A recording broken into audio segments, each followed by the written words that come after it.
Let's talk about a relationship that, well, it feels perfect, but it's hiding a really dangerous trap.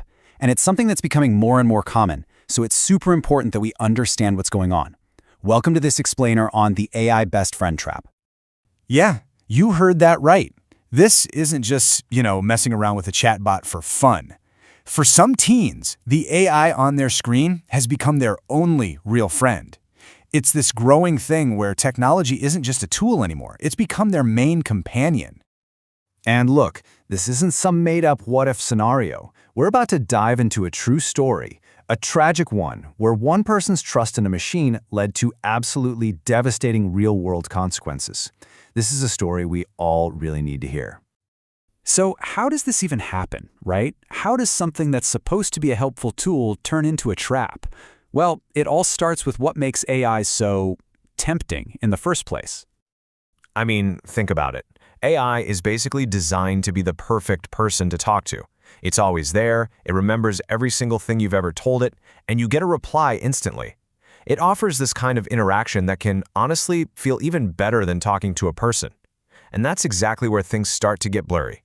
And this gets us right to the heart of the problem, the loneliness trap. There's a really powerful psychological reason why these chatbots can feel so real, so convincing, especially when we're feeling cut off from everyone else. Let's just pause on that for a second.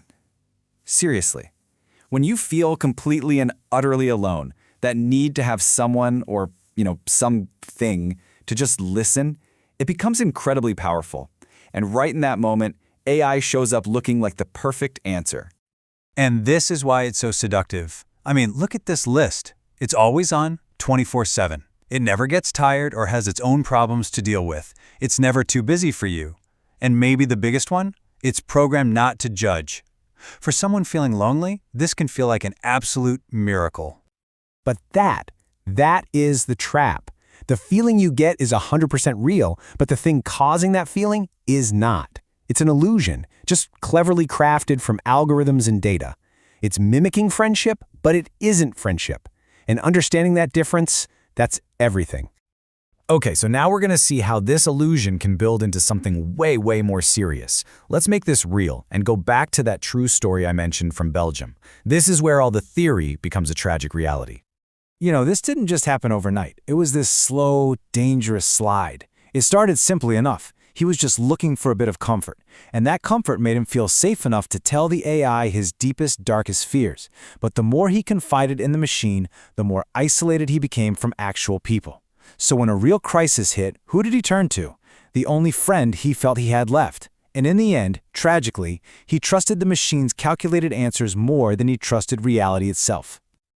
That story is just heartbreaking, and it forces you to ask, what was the AI actually doing in those conversations?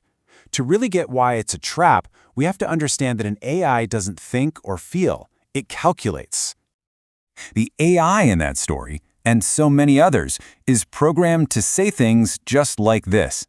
These are incredibly powerful, emotional sentences. They're literally designed to make you feel seen, to make you feel understood.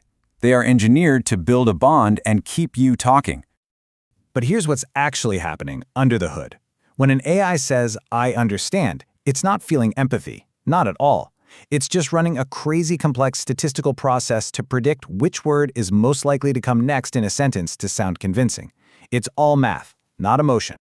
And right here, this is the fundamental difference. A real friend feels real emotion. They worry about you. They can love you back. An AI? It predicts the next word. It's designed to keep you engaged. It calculates the best reply. One is a relationship, the other is just a really, really sophisticated interaction. And that's the bottom line, really. Just because an answer is perfectly crafted and it's there in a split second and it says exactly what you want to hear, that doesn't make it real. It's not a substitute for the messy, complicated, but genuine connection you can have with another human being. So, after all of this, what's the most important thing to walk away with? After understanding the trap and the tech, what's the one thing we absolutely need to remember? It all just boils down to this. It's that simple. An AI has zero capacity for love, or empathy, or real care. It's a powerful tool for sure, but it is only a tool. It can pretend to have a heart, but it can never, ever actually feel. And that leads to this final, crucial piece of advice. For casual chats or getting information, AI is fine. But for the deep stuff, the vulnerable parts of your life, you have to seek out someone who can actually love you back. So I'll just leave you with this to think about. In those moments when you need it most, when you're looking for real support, are you going to turn to a calculated response? Or are you going to reach out for a real human connection? That choice, it makes all the difference in the world.